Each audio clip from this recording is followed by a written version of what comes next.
Greetings, everyone. It's Mike Yao with Savage Kingdoms role-playing game and Fire in the Head Productions.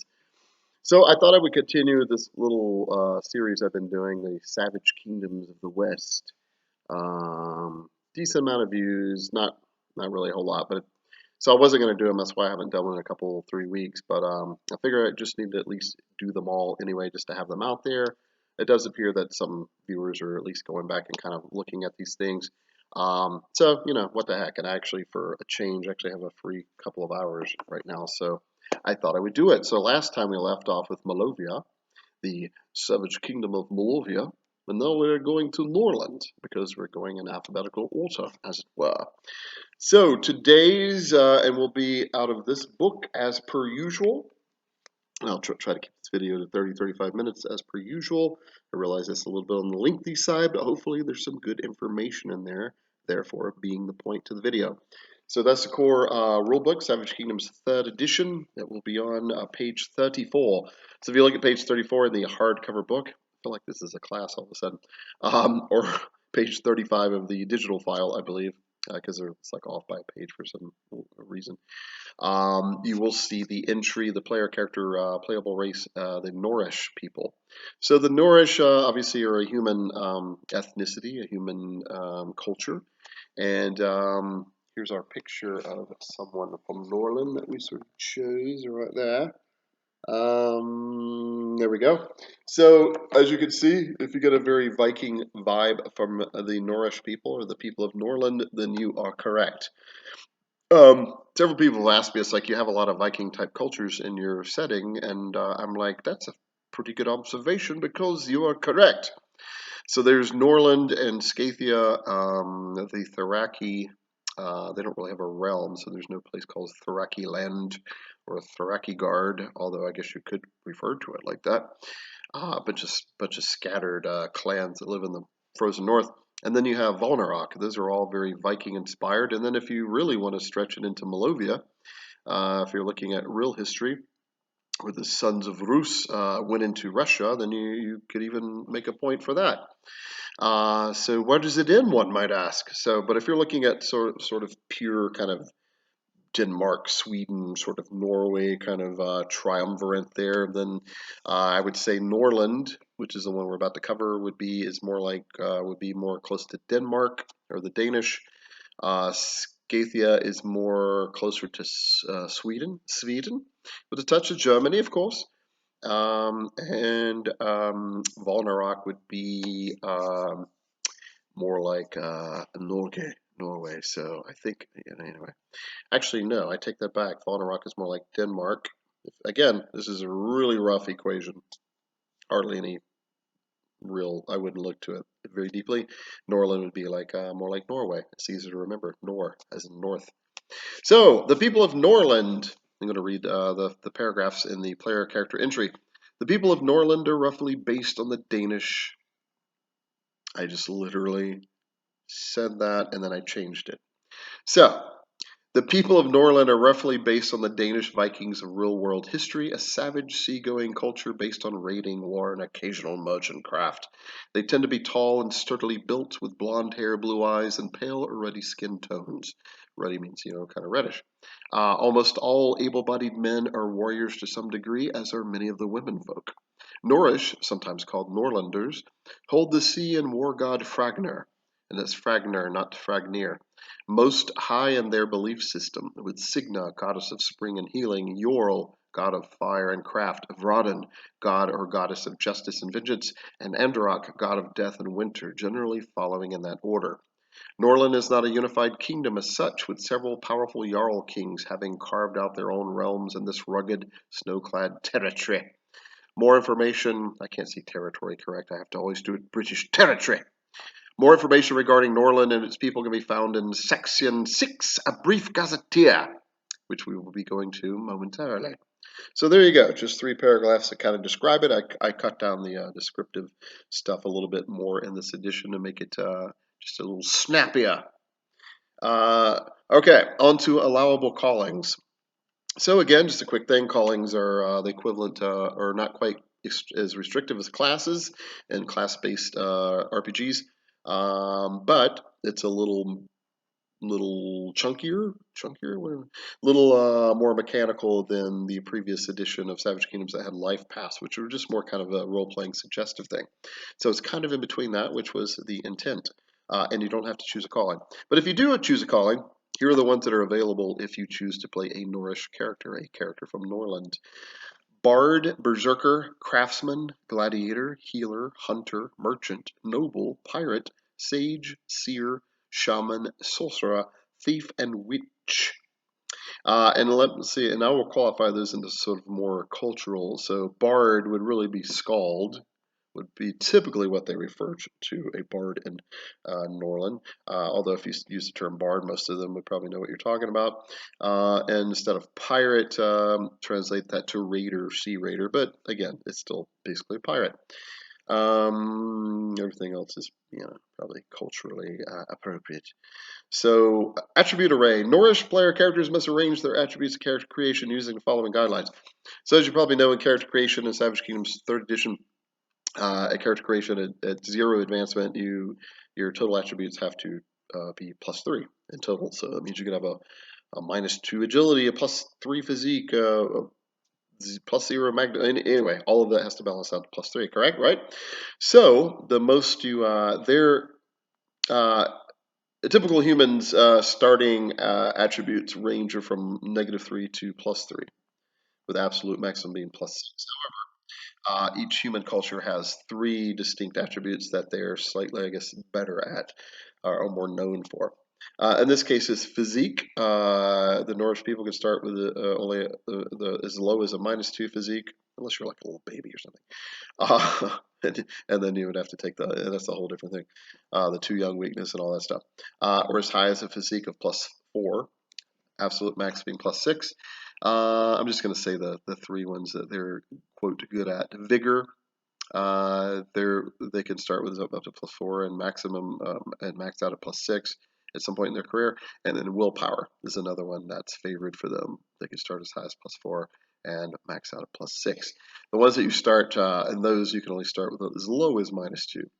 The idea being if you're from this culture and even genetically from this bloodline, but mostly it's a cultural thing or environmental thing, you're probably gonna, that's how you're gonna lean. So as you can tell, it's mostly physical stuff and then some willpower, kind of learning to live in this pretty harsh, cold environment. Um, Whereas their agility, intellect, and magnetism are sort of average. Special abilities, cold tolerance. Norse characters receive a +1 bonus to endurance skill rolls when resisting cold/ice effects, as we just discussed. Their second special ability is sea and snow affinity. They gain a +1 bonus to acrobatics, athletics, perception, stealth, sailing, and survival skill rolls, so 6 different skills, when aboard a ship or in snow-covered terrain, right? Because they're used to the sea and they're used to the snow. Skill specialties. So as you know, every human culture gains, you get to start a character creation with 3 free skill specialties, even if you don't have 3 skill levels. Because remember, every 3 skill levels in a skill gives you a specialty. But these you get to start with regardless, because again, it explains the culture that you grow up around. In other words, you may not have specific training in, say, animal handling, bears, dogs, or wolves that you can choose, but just the fact that you're around that, you're going to know a little bit about it, is the idea, right? So I'm not going to list all of these, but animal handling, I just said that bears is a choice. Um, let's see, you could choose grappling or punching, specialty of brawling. You could choose endurance, resist cold or resist pain.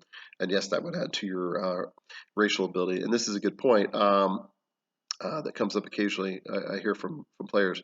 So you can stack specialties into them. Skill specialties do not stack, but if you have a specialty that and a racial ability that does the same thing, then they do stack because it's from 2 different sources. So a good way to remember that. It's in the book here somewhere, but it's probably fairly obscure. Another good example, let's go to weapons. You could choose battle axe, great axe, hand axe, longsword, spear, or warhammer as a specialty in melee weaponry. Range weaponry specialties, you could choose hand axe, javelin, or spear. Persuasion and intimidation is a choice. Sailing, coastal, longships, rivers, or skiffs. And there's a few others. Like I said, I'm not going to read through all of them. All right, on to favorite talents.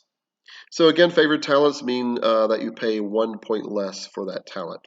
And it does stack with, if you choose a calling that also reduces the talent by 1 point, then they do stack and you could reduce that talent by 2, as long as it doesn't reduce below 1 point. This is fairly clear in the book, but it still comes up fairly often. Yeah, so in other words, you don't get a 0 point talent unless it is literally listed as a racial ability. For example, the Shi get magic. I think all 3 types of Shi, particularly I know the Aluna and Dark for sure, get magic affinity talent for free. And otherwise, it's a 3 or 4 point talent, if I recall.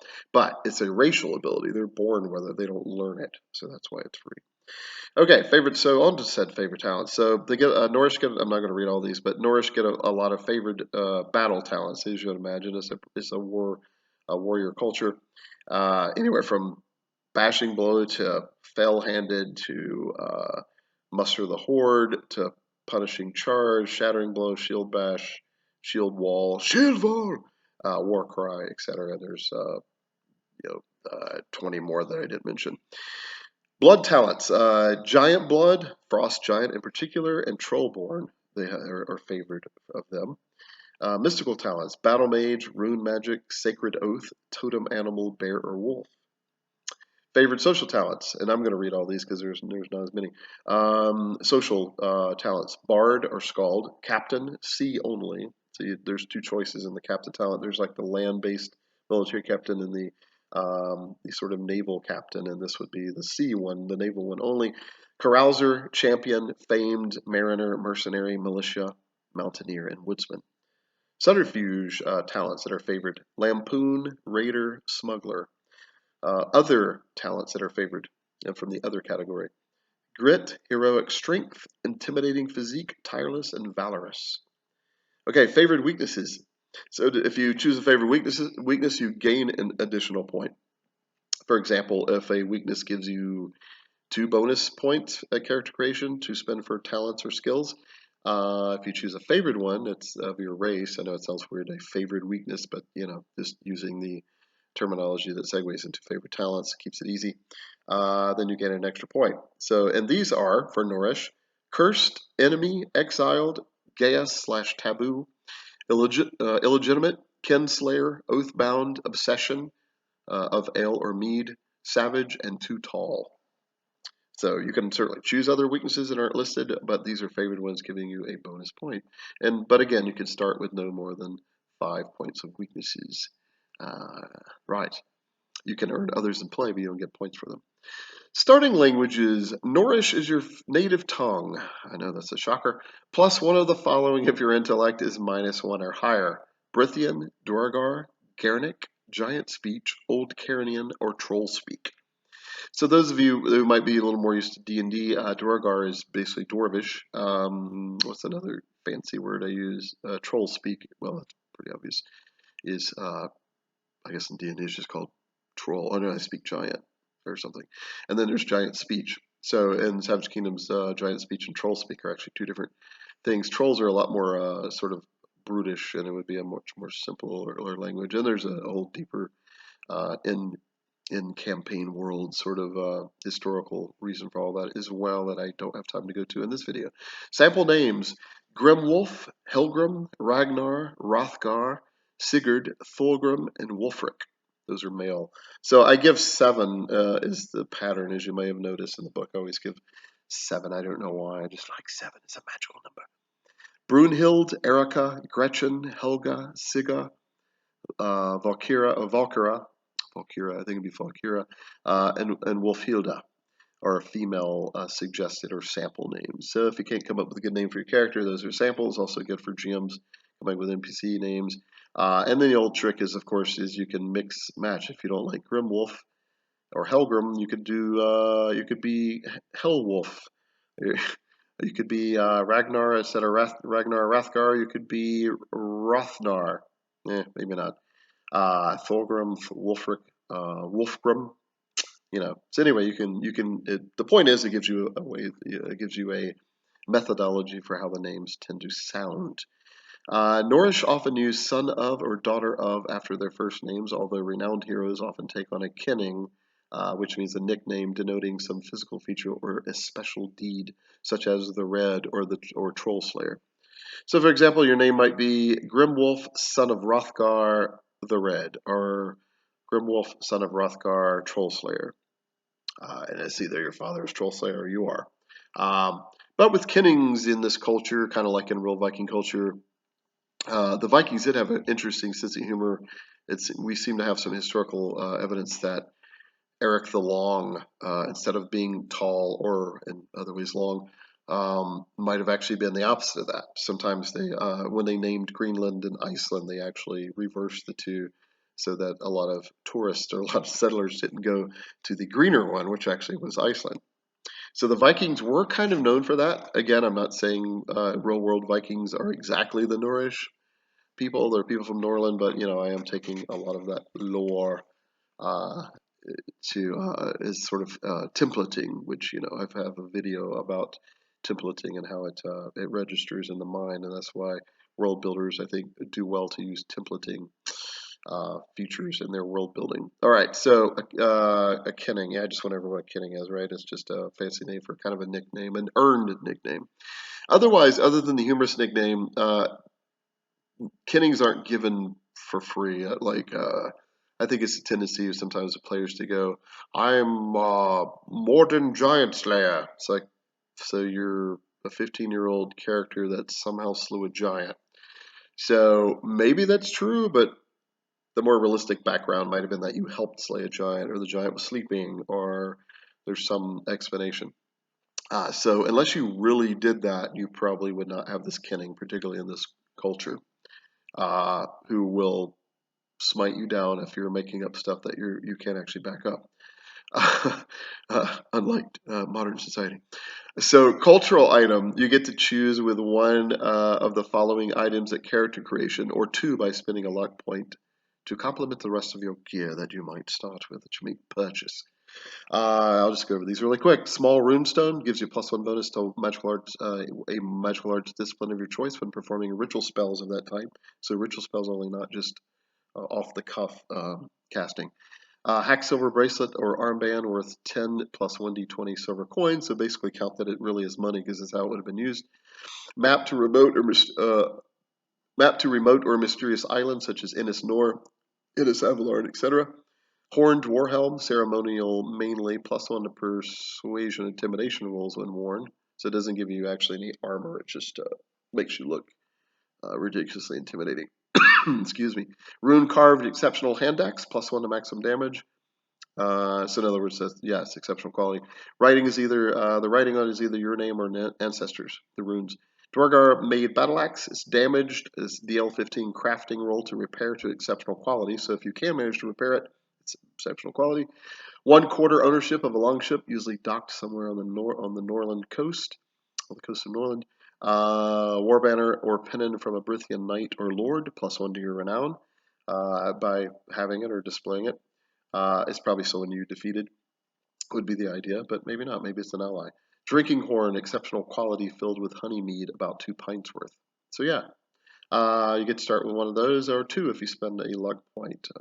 You can start with two things. General code of honor. The Norish, once you're, so this is their general code of honor that they typically follow, societally speaking. And traditionally speaking. Once your word is given or an oath made, hold to it if at all possible.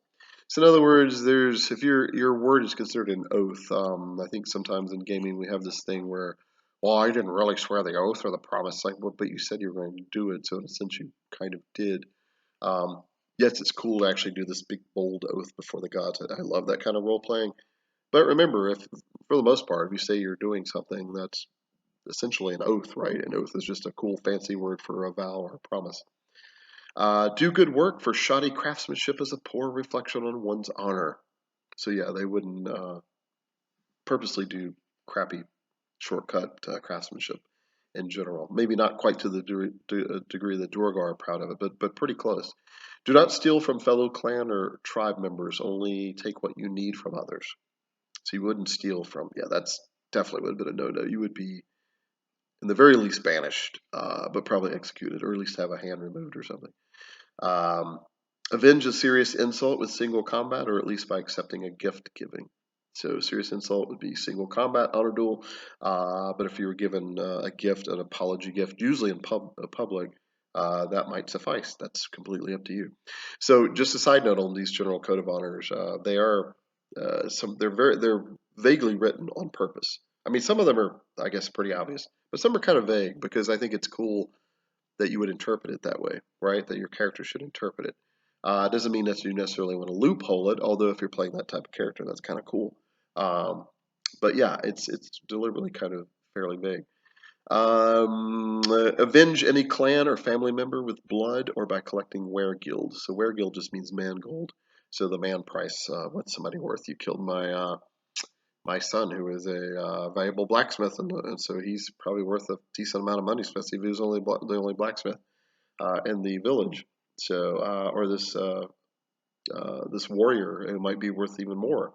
So, yeah. So yeah, weregild. I think most people know about what weregild or man gold means, or man price. Show honor and respect to kings and elders unless they have proven honorless. So, by the fact that they are a king or an elder or a hero or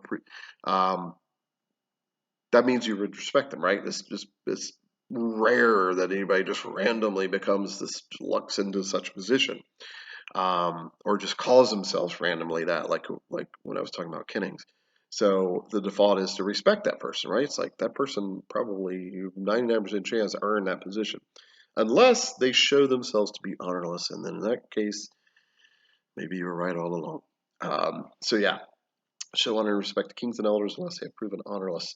Seek glory in battle not only for yourself but for Fragner and your clan and tribe. And again, Fragner is the sort of the main god of the world, particularly of Norlund. Um, he's in Malovia. He's Andorok is by far the main god, but Fragner is present there as well. So yeah, he's the god of the sea. He's the god of war and to some degree of chaos, because war and the sea kind of represents the chaos of the world that the Norish have to strive to control or master. So, right. There we go. So that's everything from that chapter. Any questions? Just kidding. It feels like a class.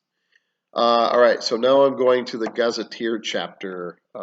Just chapter 6, I believe. If I can find it here.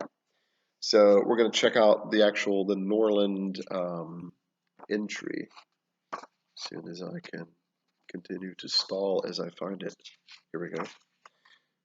Okay, so here, page 325 in the hardcover book, or 326, I think, in the digital file. So here is our map of Norlund, the subject of our video. There it is right there. You can see Ice Demon Glacier. You can see, what else is on there? Bragna. Bragna is kind of if Norlund has any sort of capital, it's that one, but remember, it's not a unified realm. In fact, I'm about to go into some of that a little bit. I'll touch on it a little bit. There's really like three major factions, and there's a lot of Jarls, but there's two or three that really have kind of come to the power. So if you really want to simplify terms in Norlund, you could almost say there's three kings in Norlund, but even that's not really completely correct. And one of them are sort of clearly in the most power, and I believe that's Ragnar the Red, I think, if I recall. In fact, he's come into play a few months ago in a campaign, so I get to play him as an NPC, which is always kind of fun, playing some of these people that you write. King Ragnar Redbeard calls himself a king. Now, technically, a Jarl, if you are the head of a clan or a tribe, particularly a large one, you essentially are a king, right? So later on in the High Middle Ages, where a lot of, like, say, D&D campaigns take place, we have this big thing about, well, I'm a king, I'm a duke, I'm a prince, I'm a princess, and I'm a count, and I'm a viscount, and I'm a baron, and that's all well and good. But in the Dark Ages or early Middle Ages, it wasn't quite as clear. It wasn't like this perfect, like ascension ranking. So it's essentially, if you're a chieftain, you're a king, right? So, however, in this case, he calls himself king, meaning that he's almost claiming to really be the real king of Norlund. But there are other jarls or kings that are, they're not accepting that. They want their clan, their tribe, to be in control of Norlund, right? So there's that kind of cool political intrigue, but on a more kind of visceral sort of Viking level. So to keep in mind. Right. So a couple other cool points about Norlund before I cut the video off. We're at 24, not quite 25 minutes, so actually doing reasonably well. So the native tongue of Norlund is Norish. Again, I know this is a big surprise. A derivative of the Old Valkyrie language. So the Old Norish is semi-written using a runic lettering system in which generally only priests, scalds, and lords are fluent. So yeah, so rune-based writing system. Most common folk don't really know how to write. There's no really reason to. They might recognize what some of the runes, what some of the sounds sound like, but that's pretty much it. Really no need for them to know anyway. It's a very oral-based culture anyway, so which means your mind has to be pretty keen. You're having to memorize a lot more stuff. Many Norish folk also speak Brithian, especially near the borders of Brithia, in other words, southern Norland, and Gernic, and even Dwargar or Troll speakers, sometimes known as well. Religion, the chief deity of, I think I went over this briefly, but just really quick. The chief deity of Norland is Fragner. It says of the Norland, another typo. Is Fragner, god of war, luck, and the sea. His wife, Fragnar's wife, or mother, there are conflicting legends, is Signa, goddess of dawn, spring, and the hearth. So yeah, just to clarify, some believe that Signa is his mother, therefore older than Fragnar, since she does represent the sun. But then others believe that Signa is his daughter. She's a goddess of dawn, spring, and the hearth. And secondarily, kind of like motherhood and healing and that sort of thing. Vradan, a deity of law and vengeance, is fairly popular too, as is Andarok, god of death and winter, and Yorl, god of fire and secrets, and also secondarily smithcraft. Occasionally, some of the Brithian and Gernic gods are honored also, such as Cormac or Briannon, but usually only in southern Norland. Geographically speaking, well over half of Norland, the Norish land area is mountainous. You probably saw the map. The mountains tend to be in the center and the west, central and western areas. And then it kind of breaks up into this massive plain, which is really just a glacier known as Ice Demon Glacier. Not really part of Norland. There's very few people that live up that way, and even the further you go northeast, it's even more remote and ridiculous and not really fit for human survivor. So it's said that only demons live up there, ice demons, and although there's probably frost giants as well, maybe trolls and Arctic bears and all sorts of crazy things. Geography, so I just went over that. Let's see, the most notable rivers are the Mist River and the Icy River.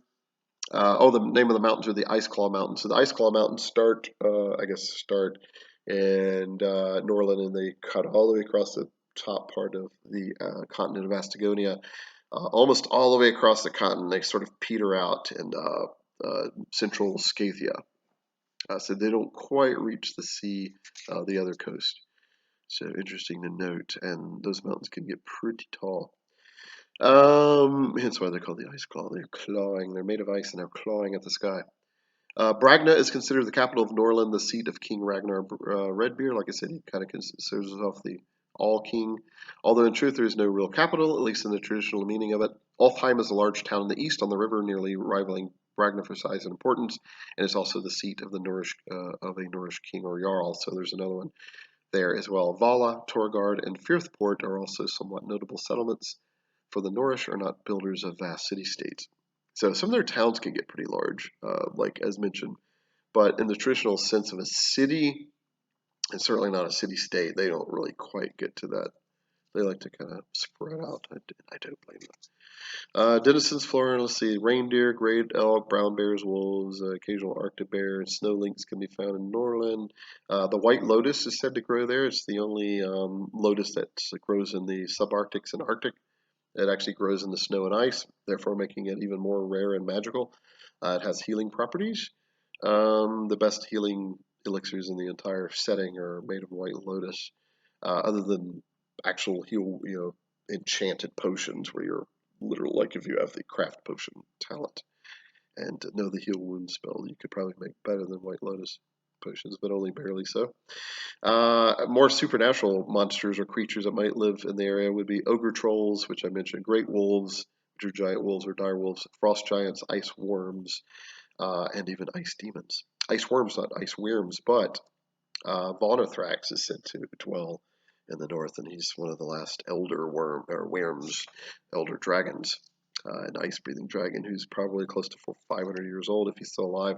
A lot of legends, stories lately say that he is dead. Nobody's seen him in a while, but some of his spawn are still there, as some of my players know. Food and drink. Mead is the most popular drink in all of Norlund. Let's see where we at. 30 minutes. Mead is the most popular drink in all of Norlund, which is it's almost always laced with honey and taken in great drinking horns or large tankards. Dark ales are also well liked in just about any ale or beer for that matter. And wine, a southern export, is usually spurned, although occasionally they sort of like really kind of connect to it because it's so weird and exotic. But for the most part, not so much. Breads of many types are staple foods, as is cheese, honey, pork, beef, venison, halibut, and mackerel, either eaten with no additions or spiced with liver sauce, leeks, or potatoes, also known as potatoes. Sweet or salted bread snacks are enjoyed as well.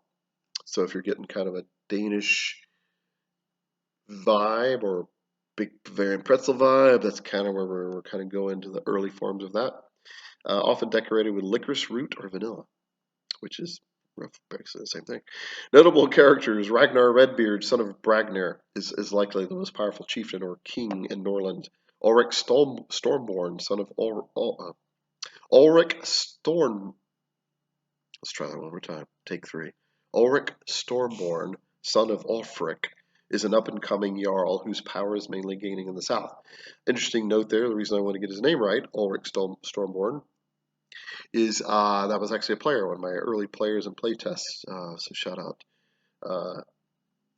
to Jacob. So yeah, so that was a player character who brought that character up to some degree of power, whose power is mainly gained in the south. Issa Jarl's daughter has some queenly power in the northeast, famous for her alliances with the Jorgar of Olderak. And Valric Silverblood was an infamous sea raider, though many claim he was recently captured and executed.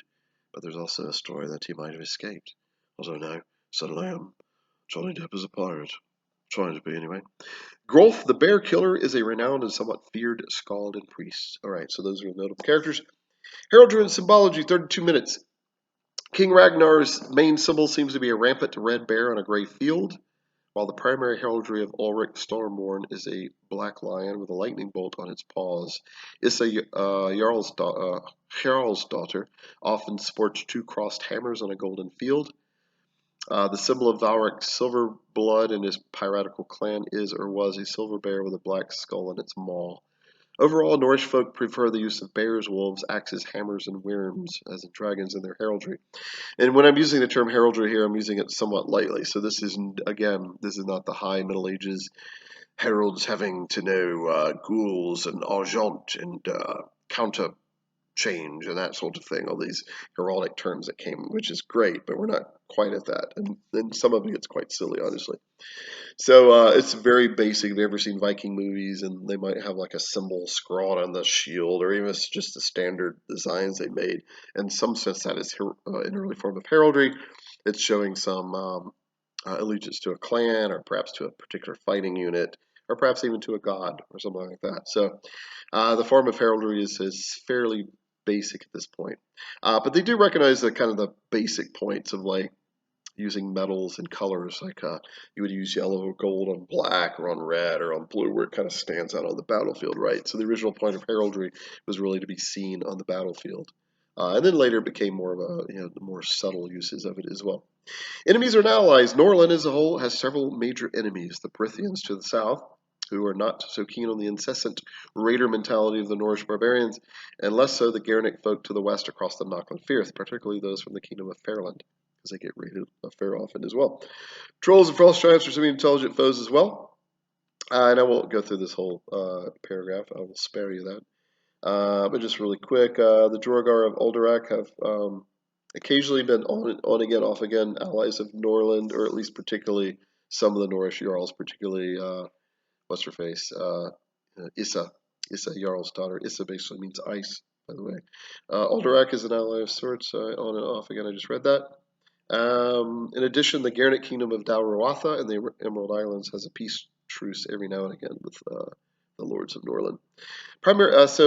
Imports. Norlund imports a lot of copper, gold, precious gems, pearl, exotic sea goods. exotic wood, bronze, and slaves, thralls, cheap wine, steel horses, goats, and chickens. That's what they like to import because it's not quite as common there. Export, they export a lot of silver, iron, tin, semi-precious gems, amber, sea goods, timber, wood goods, furs, leather goods, wool, and hemp. All right, so 35 minutes. We're going to be ending here in just a moment. Coinage and currency. Norlund does not normally press or mint its own coinage, instead accepting most foreign types of coin based on its weight and quality, much of which is melted down or reshaped into a trinket of sorts. However, Ragnar Redbeard has recently pressed a gold coin in his likeness, a heavy piece known as a burling. Hack silver is still used to this day, so that's you've probably, if you've studied Viking lore or history, they would wear a lot of these silver armbands, and they would literally hack off the amount of silver that it was worth to pay for whatever, usually on their arms, sometimes on a neck, almost like a torque. And often it was pretty close, pretty fairly well refined silver, so therefore it was very pliable and fairly easy to cut. So oath promises are a form of currency. I give an oath that I will have this done in 3 months if you do this for me. So yeah, that's why honor-based cultures are very important, because oaths become more real. So if you're in a culture that's scheming, conniving, and everybody's lying to each other, and someone says, "I will have this done for you in 3 months," probably not going to believe it, and so therefore you can't really use oaths and promise exchanges as a form of currency in that case. But in this culture, you pretty much mostly can. The climate and weather is, as you would imagine, up that far north. It's the winters last pretty long. The summer can actually be quite pleasant during the brief 2 or 3 months. The Brithian Channel is often frozen over in the northern part, which is the channel between the mainland, between Norland and the Emerald Islands. Um, let's see. And the sea north of that is almost always frozen. There's only a couple of months where you can make what's called the Northern Passage, which is all the way around the top of the continent. It's pretty rare, and you have to have a really good captain and really good sailors to usually survive that. Common customs. Let's see, I'll just do a couple of these really quick. It's customary that new warriors, usually at least 15 winters of age, fight in the shield wall before being allowed to lead men or undertake special missions. In contrast, a man beyond 55 years in age or maimed or given over to priestly service is exempt from the shield wall. Women can fight in the shield wall if of suitable social rank or by special permission given in the tribal Althing, Althing, which means council. The Althing, you've probably heard of the Althing. The champion of a single combat is allowed to take one item from his beaten opponent if still alive, which is usually a horse, a sword, an axe, a shield, a slave, an ox, or a daughter. A priest of Ragnar is usually a priest or spokesman for all the gods, particularly the masculine ones, and the same. So in other words, he might be a priest of Ragnar, but he's really speaking for, there's really dozens, perhaps hundreds of local gods as well. So I need to stress this again. So because just the named gods in this book, and they may not even really exist, it's just the belief in them, that's where the power is. Those are really just probably 2% of what the actual, all the deities in the known world of Savage Kingdoms. Let's see, let's do a few more. The success of a warrior can often be seen by the number of warrior rings or arm rings he or she is wearing, either comprised of hacksilver or crafted from the armor or weaponry of defeated enemies. The Norish dead are almost always burned on a pyre, the noble and renowned being afforded a boat or ship that sails off of the body and then burned while at sea, symbolizing the soul's voyage to Fragnar's halls in the otherworld. Great chieftains might have a great runestone erected in their honor. I skipped a bunch of other stuff, but that was a lot of it. I'll just end really quick with some common sayings, because these are always kind of fun. For death, ruin, and a red dawn. For death, ruin, and a red dawn. You probably heard that in Lord of the Rings, where we hear him saying that. And then we're here, that's where I kind of took it from, but it's also kind of a Anglo-Saxon Viking thing to say that, which is probably where Tolkien got it from, Tolkien. To Fragnar's halls with you. To Fragnar's halls with you. May Underak use your skull for a drinking cup. Let the ice worms find your bones. Keep your teeth together, meaning shut your mouth. The sea for a soul, an axe for a body, and a runestone for a mind. Meaning the sea for a soul, meaning the sea is the longing, the soul, and representing the afterworld. An axe for the body, representing the physicality of life and war, and the runestone for a mind, representing magic and language and social skills. So yeah, Mandarak, use your skull for a drinking cup. I did that one. Let the ice worms find your bones. So you see a lot of these are kind of curses or boasts, which is kind of fun. And on that note, we shall end. Just under 40 minutes. Oh man, this might be the longest one. I thought it was going to be the shortest. So hopefully you guys enjoyed that. If you stayed to the end, I will do more of these if there's at least moderate interest. So that was Norlund and the Norish race, and I will talk to you guys again